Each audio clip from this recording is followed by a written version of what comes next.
And now, if you think Dick Cheney isn't scary enough, something truly scary. A Halloween public service announcement from Pat Robertson. Not only is the devil in the details, he may be lurking inside your Kit Kat.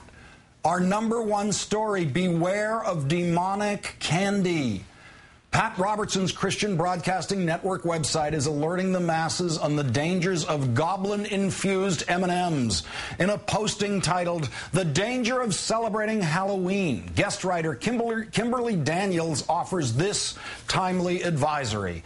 Most of the candy sold during this season has been dedicated and prayed over by witches. And what makes Ms. Daniels such an authority on the inherent evil of Reese's peanut butter cups?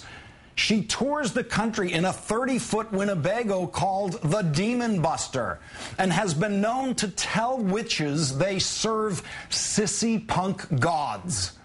In the article, Ms. Daniels warns of a demonic trinity praying over unsuspecting Halloween revelers.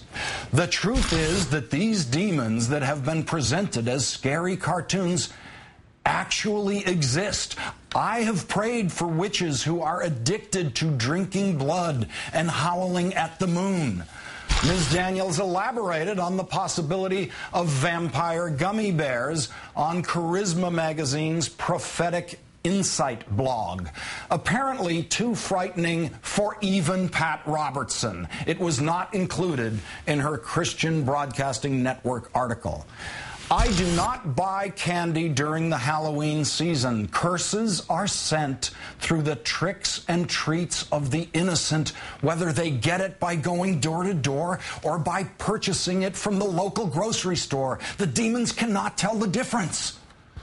For those laughing off Ms. Daniels' sound advice, she has a warning for you, too. While the lukewarm and ignorant think of these customs as just harmless fun, the vortexes of hell are releasing new assignments against souls, not to mention teeth. Joining me now is the Reverend Barry Lynn, Executive Director of Americans United for Separation of Church and State. Good evening, Reverend Lynn. It's nice to be here. Now, is this just a way of getting good evangelical Christians children to not eat too much candy on Halloween? No, as far as I know, I only come on these shows when I have real evidence. There's no conspiracy between Miss Daniel and the American Dental Association. This is just about a very strange view of Halloween held by some of these fundamentalists. And, Lawrence, they're not just worried about the candy. She also warns that tomorrow night you have to be concerned about having sex with demons, which I think is a warning to anybody who gets really bored during the third game of the World Series. Be real careful what you do afterwards. Make sure you know who you might be doing another physical activity with. There's nothing that these folks will stop at. They don't like orange and brown colors because they say that that is coded to demons. Most of us think it's just coded to the fact that the ground is brown and the leaves this time of year are orange. But we live in one world and they live in another. I just want to get the sex part of this clear. Is it only tomorrow night that we have to be careful of sex with demons?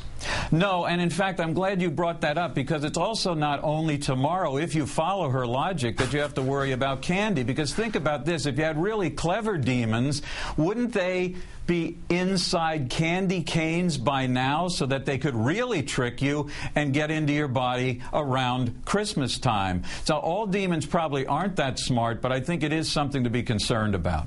Now, here you are, a thoughtful religious man, and you get these kinds of stories thrown at you by us, and leaving you in the position of having to defend, I think, not just this kind of craziness, but just the world of religion in general starts to shake, doesn't it, when these kinds of things go out there?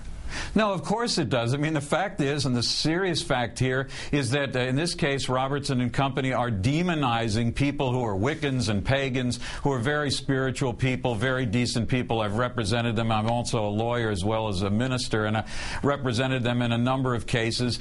And they are good people. A lot of them serve in the United States military, but he wants to create this warped impression that they're in league with the devil and they're poisoning your children, and they're also involved tomorrow night allegedly in something called released time curses, which sound to me a lot like perhaps a cold medicine in a capsule that has a really, really strong bite. So they're worried about everything. They see the world as a dangerous place. They don't want any of us to have any fun, and this is just one more sad example of how they do it. Now, it seems that someone at the Christian Broadcasting Network's website, on second thought, has had the good sense to remove this post. But just take us back. I remember something from my Catholic school education about Halloween being derived from both Christian and pagan harvest rituals or something. Sure. How did we get to this place with Halloween? Well, we have commercialized this in the same way that we've commercialized Christian events like Christmas. You know, it's less about baby Jesus every year and more about how many dolls that you can sell at the mall. So the truth of the matter is we've managed to merge Christian and pagan rituals together. Even the so-called Christmas tree really has nothing to do with the Bible.